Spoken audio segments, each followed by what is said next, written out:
data pada saat hitungan kesekian, misalnya kelima atau ketiga tercapture, maka alarmnya akan berbunyi. Kemudian kita akan menghubungi petugas di lapangan untuk ditangkap, diamankan, bukan ditangkap, diamankan ya bahasanya, untuk diamankan kendaraan tersebut. Akan berproses lebih lanjut. Jadi nanti gambar itu gambarannya tersebar di kita dan di internasional juga akan tersebar. Kalau memang dia tidak terdata di situ. Jadi nanti bagi contohnya biasa sekarang nih orang menggunakan ganjil genap kan? Ganjil genap. Nah kebetulan dia melanggar. Begitu dia melanggar di capture itu dia katanya tidak ada. Ya nomor itu tidak terdata dengan mobilnya ini. Nah nanti itu akan disebarkan data itu. Jadi apabila menemukan nomor ini, nomor ini tidak sesuai dengan peruntukan daripada kendaraan yang ada. Kenapa kita amankan? Kita kalau pakai boncengan 3 melanggar nggak?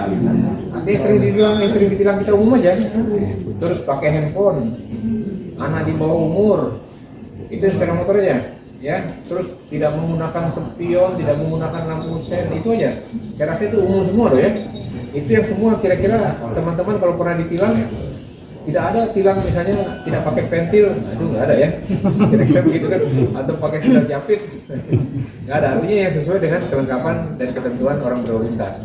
Kemudian demikian juga roda 4. Safety belt, menggunakan handphone, kewajaran dalam berkendara. Makanya sih kalau jangan sampai begitu ditilang, dia konfirmasi, dilihatkan fotonya, ternyata gambarnya seperti yang saya sampaikan tadi itu tidak seperti gambar yang kita harapkan. Itu ya, kira-kira begitu ya.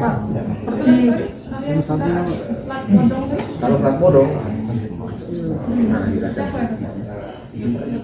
Jadi kalau kendaraan platnya bodong, nanti itu ada aplikasi sistemnya namanya AMING. Untuk pertama kami akan menyampaikan pengenalan ETLE secara umum, apa itu ETLE, di mana posisinya, kemudian berapa macam, bagaimana mekanismenya. Itu akan kita sampaikan. Baik rekan-rekan sekalian, di sini kita sampaikan apa itu ETLE. ETLE adalah sistem penindakan pelanggaran lalu lintas lalu lintas berbasis IT dengan menggunakan kamera ANPR, Analytic Plate Number Recognition, itu secara umumnya. Jadi penindakan pelanggar dengan menggunakan kamera yang berbasis IT. Lanjut, rekan-rekan sekalian, ETLE ini menggunakan 2 macam kamera, yaitu eVolis dan checkpoint. eVolis itu untuk di persimpangan, karakteristiknya pelanggaran yang ada di persimpangan simpang 4. Kemudian checkpoint itu pelanggaran, karakteristik pelanggaran yang ada di jalan lurus. Kemudian rekan-rekan mekanismenya, tolong perhatikan. Jadi mekanisme ini pelanggar tercapture ataupun tertangkap kamera, kemudian data tersebut masuk ke server, maka hasil capturean tadi masuk ke petugas operator di komputer ini. Mereka yang mengendalikan situasi hasil capturean yang ada di lapangan. Kemudian hasil capturean tadi akan dicetak dalam bentuk surat konfirmasi. Kemudian surat konfirmasi tadi setelah dicetak pada hari pertama atau kedua oleh petugas pos, kemudian petugas pos tersebut mengantar surat konfirmasi ini ke alamat yang tertuang di dalam yang terdapat di depan amplop tersebut kepada siapa. Itu rekan-rekan. Diharapkan kemudian ditunggu sampai dengan hari ke-8.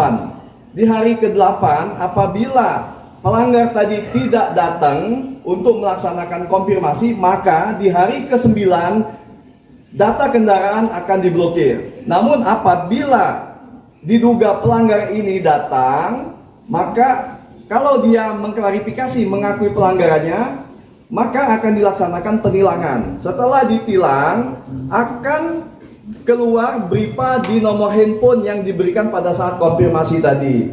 BRIPA itu tertuang jumlah denda yang harus dibayar. Kemudian pelanggar ini membayar denda tersebut. Apabila dibayar, maka selesai.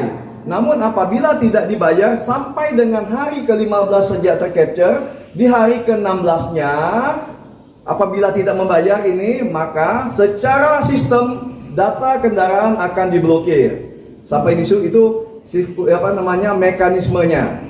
Kemudian rekan-rekan sekalian, di Palembang saat ini ada 9 titik kamera. 9 titik ini di Kolonel Haji Brilian checkpoint, kemudian di Sukamto checkpoint, di SPBU Pahlawan kamera checkpoint, Di Simpang Caritas itu kamera Evolis, kemudian di Sudirman dekat rumah makan sederhana itu checkpoint, di Simpang 8 Ulu itu kamera Evolis, kemudian di depan Honda Astra itu kamera checkpoint, di Wahid Asim depan Mitsubishi itu checkpoint, dan terakhir 9 di depan Bang Sumsel Babel itu kamera checkpoint. Lihat orang melanggar